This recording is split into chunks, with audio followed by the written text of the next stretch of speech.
What's going on, guys? JSGC here, and we are here for another Manchester City video. This time we're going to be analysing the Manchester City away win against Shakhtar Donetsk in the Champions League. So we're going to crack on with the video. First up, Zinchenko wasn't in the squad. He'd been all through the pre-match build-up, all through the pre-match press conferences with Pep.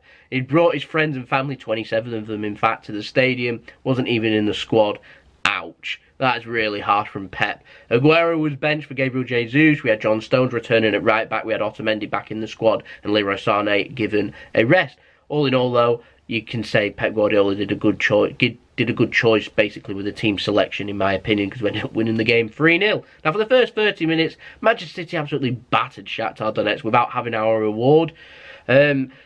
David Silva hit the post. We weren't close with Gabriel Jesus taking one touch too many before pulling the trigger. Riyad Mahrez ended up missing a decent one-on-one chance, and Riyad Mahrez also ended up beating the keeper but not beating the last man, and it felt like, oh, so frustrating because we were creating some absolute brilliant chances. Raheem Sterling, Benjamin Mendy making things happen, but David Silva was making everything happen through the middle, and there was just an abundance of chances for Manchester City to put away. We just didn't have anything to show, but you felt like it was coming, and on 30 minutes, Gabriel Jesus had a shot blocked, ended up going to David Silva, who tucked in a very neat and tidy low volleyed finish straight into the bottom corner across the goalkeeper to make it 1-0 Manchester City, and it was much deserved. From there, Kevin De Bruyne on 35 minutes ends up whipping in a cross from a corner, and then John Stones rises high, the defenders go to challenge him. Laporte's at the bottom of this little pile, just waits for it. Waits for the ball, doesn't even jump, the ball just hits his head and basically goes in. It's a simple yet very technical goal. Really enjoyed that. Fantastic. We have our reward, 2 goals away in the Ukraine. This is the ground, by the way, that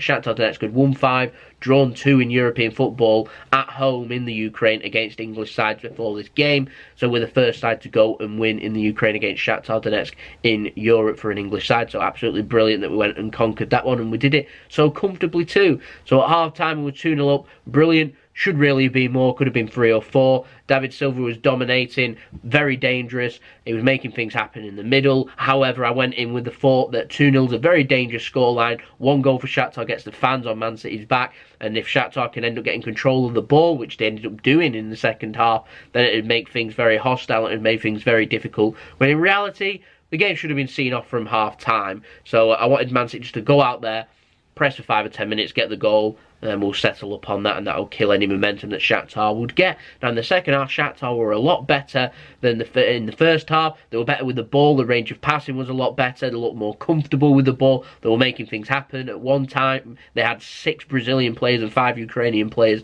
on the pitch, which is just incredible. It explains why their ball retention was so good. But Man City still managed to make things happen in the end. The defending was excellent from Man City in this game and making things happen. Ederson didn't really have many tests during the game. By 70 minutes, Man City taking off De Bruyne, put Bernardo Silva on, and less than 90 seconds into him coming on, Gabriel Jesus ended up dummying a run, takes the defender with him, and with Bernardo Silva dribbling with the ball, drives in, gets a little bit of space, gets a shot away on his left foot, near enough central outside the box, ends up hitting the post, and ends up going in to seal the game. Great stuff, game, set and match at 3-0. Phil Foden also came on the last 5 minutes for Gabriel Jesus, nice for him to get some minutes too. But Shakhtar, all in all, in the second half, a lot better. Their passing, their pressing, their range of passing, their possession stats, there was a lot better. It ended up being, I think it was 52-48 in favour of Manchester City. The possession at one stage, it was near enough for the whole game at 50-50, considering Man City had 61% possession compared to their 39% possession in the first half. That shows you how much of an improvement there was in Shakhtar's game. However, Manchester City going forward, they ended up hitting the post. Raheem Sterling hit the crossbar. There was a couple of one-on-ones missed. There was another one with the block shot with Riyad Mahrez that was on the line. This could easily have been 4, 5 or 6, and perhaps should have been 2 if Man City were at their clinical best. But in summary, full time, 3-0, nice and comfortable, with Lyon drawing with that late goal from Hoffenheim in Germany. It means Manchester City go 1 point clear at the top of the table. It means if we can beat Shakhtar at home in our next return fixture in the Champions League, and also if Lyon can win at home in France against Hoffenheim, which is plausible, then it means that Manchester City will go through, and then it's between us and Lyon for top place. But we don't want to get too far ahead of ourselves. We'll take things game by game. We'll have things building up to that when we get closer to the time. David Silva was absolutely brilliant in this game. First half, he was absolutely immense. John Stones, Otamendi, Laporte, Fernandinho, Raheem Sterling, Benjamin Mendy, Riyad Mahrez even had a very good game, particularly when tracking back. There's a lot of players here that had a lot of decent performances in this game. Nice to see Kevin De Bruyne get 70 minutes too. So we'll just go have a look at the stats, because I found it particularly interesting for this game, actually, of how things went. Now, Man City ended up having 52% compared to their 48% possession. City ended up having 14 shots in the first half, 10 in the second half, 24 shots in total, 6 on target, 3 of them went in.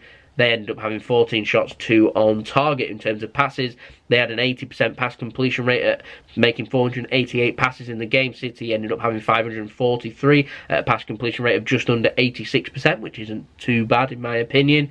We're making things happen. Key passes, City ended up having more than double the amount of key passes that they ended up having. We created more clear-cut chances, more crosses, more dribbles. We ended up even dominating the defensive stats, making more tackles, more interceptions, more blocks, more headed clearances, and more headed duels. So absolutely fantastic. So I ended up giving Otamendi my man of the match, because I felt like he was an underrated player in this game. He was winning everything in the air, but I thought John Stones and Laporte were absolutely brilliant, and David Silva probably should be man of the match, but I wanted to do something different, so I gave it to Otamendi. In all though, pretty decent. We head into the match at the Etihad now looking nice and comfortable, recovering from that home loss against Lyon. We've won 2 back-to-back Champions League away matches. You can't ask for much more. It's near enough the perfect performance. If it was just a little bit more clinical, and it would be the cherry on top of the cake, because it was just a perfect performance. But we move on. We head into that match now with Spurs away at Wembley on Monday night in London. Very difficult game on a difficult pitch. We've got a lot to look forward to. A decent performance. There we go. That's how I'd summarise. So let me know your thoughts in the comments below.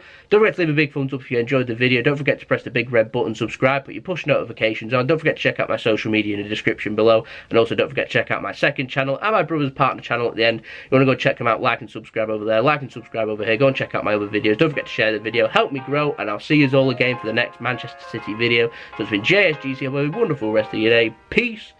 Ciao for now.